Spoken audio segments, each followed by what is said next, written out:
नमस्कार, मैं हूं आपके साथ प्रिया। आप देख रहे हैं TTN 24 न्यूज। आज की खबरों की शुरुआत कुछ बड़ी खबरों के साथ। Green hydrogen is emerging as a promising addition to the world's energy landscape.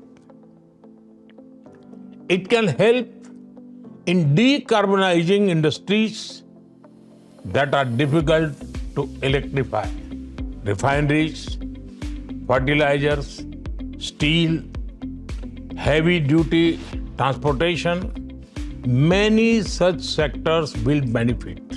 Green hydrogen can also act as a storage solution for surplus renewable energy. India has already launched the National Green Hydrogen Mission in 2023. We want to make India a global hub for the production, utilization, and export of green hydrogen. The National Green Hydrogen Mission is giving an impetus to innovation, infrastructure, industry, and investment. We are investing in cutting-edge research and development. Partnerships between industry and academia are being formed. Startups and entrepreneurs who are working in this domain are being encouraged. There is also a great potential for a green jobs ecosystem to develop. To enable this, we are also working on skill development for our youth in this sector. Friends, climate change and energy transition are global concerns. Our answers also need to be global in nature. International partnership is critical for promoting green hydrogen impact on decarbonization. Scaling up production, minimizing costs, and building infrastructure can happen faster through cooperation. We also need to jointly invest in research and innovation to push technology further. In September 2023, the G20 summit happened in India. In this summit, there was a special focus on green hydrogen. The New Delhi G20 Leaders Declaration adopted 5 high-level voluntary principles on hydrogen.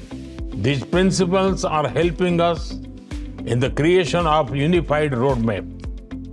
All of us must remember the decisions we make now will decide the life of our future generations.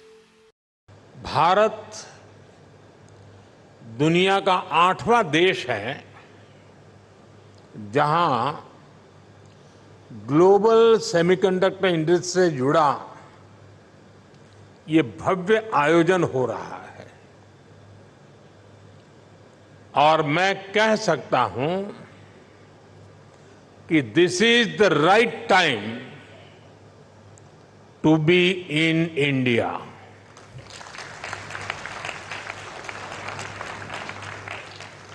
आप सही समय पर सही जगह पर है।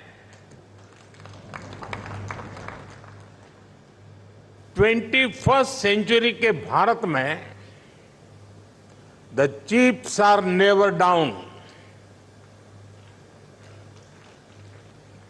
और सिर्फ इतना ही नहीं है, आज का भारत दुनिया को भरोसा देता है when the chips are down, you can bet on India. Semiconductor की दुनिया से जुड़े आप लोगों का नाता डायोड से जरूर पड़ता है और आप जानते ही हैं डायोड में एनर्जी सिर्फ एक डायरेक्शन में ही जाती है, लेकिन भारत की सेमीकंडक्टर इंडस्ट्री में स्पेशल डायोड्स लगे हुए हैं।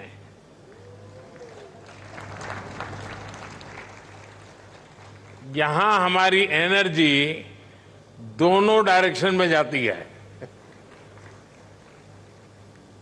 आपके मन में आएगा कैसे?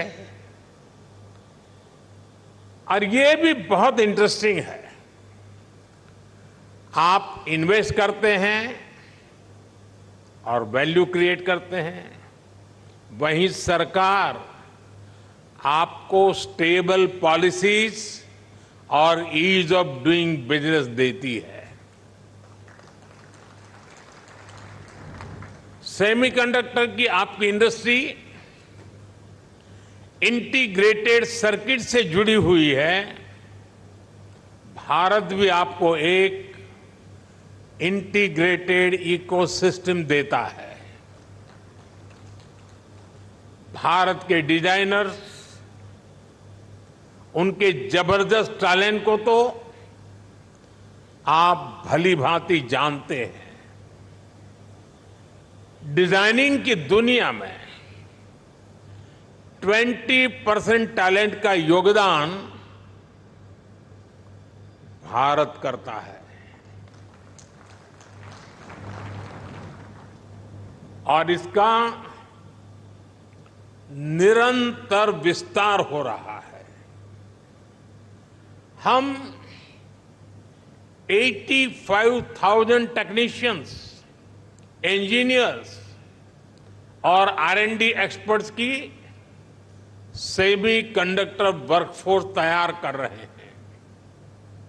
भारत का फोकस अपने स्टूडेंट्स और प्रोफेशनल्स को सेमी कंडक्टर इंडस्ट्री रेडी बनाने पर है। कल ही अनुसंधान नेशनल रिसर्च फाउंडेशन की पहली बैठक हुई है। इस फाउंडेशन से भारत के रिसर्च इकोसिस्टम को एक नई दिशा भी मिलेगी, नई ऊर्जा भी मिलेगी। इसके अलावा भारत ने 1 ट्रिलियन रुपीज का एक स्पेशल रिसर्च फंड भी बनाया है। फ्रेंड, ऐसे इनिशिएटिव से सेमी कंडक्टर और साइंस सेक्टर में इनोवेशंस का दायरा बहुत ज्यादा बढ़ने वाला है। साथियों, भारत का सेमीकंडक्टर इकोसिस्टम सिर्फ भारत की नहीं बल्कि ग्लोबल चैलेंजेस को भी सॉल्यूशन देता है। आप लोगों ने भी डिजाइनिंग से जुड़ा एक मेटाफर जरूर सुना होगा। ये मेटाफर है single point of failure. Designing के स्टूडेंट्स को बताया जाता है इस फ्लो को अवॉइड करना जरूरी है। मकसद यही होता है कि सिस्टम किसी एक ही कंपोनेंट पर निर्भर न रहे। ये सबक सिर्फ डिजाइनिंग तक की सीमित नहीं है, ये हमारी लाइफ में भी, विशेष रूप से सप्लाई चेन के कॉन्टेक्स्ट में भी उतना ही लागू होता है।